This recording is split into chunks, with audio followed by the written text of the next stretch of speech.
این مرد باور داشت که آخرالزمان زامبی ها حتما میاد. برای اینکه تو اون شرایط زنده بمونه هر روز تمرین میکرد که زامبی ها رو نابود کنه.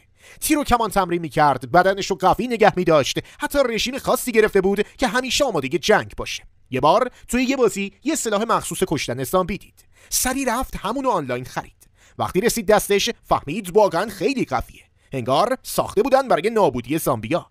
کم کم یه دست کامل تجهیزات حرفه‌ای هم برای خودش جور کرد. از لباس ضد گاز و زره سبک گرفته تا چراغ قفل و چاقوی تاکتیکال. مطمئن بود که هر لحظه ممکنه اون روز موعود فرا برسه.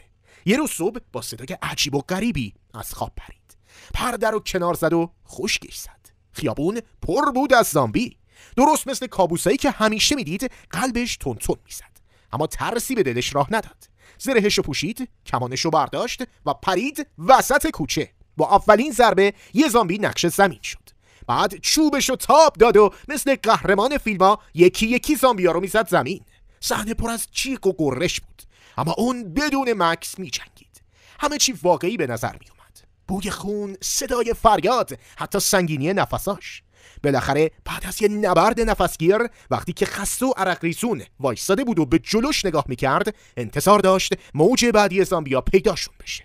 اما یهو صدای کات اومد. مرد متعجب شد. سرشو برگردوند و دید دوربینای بزرگ، نورافکنا و یه عالم عوامل فیلمسازی دورش جمع شدن.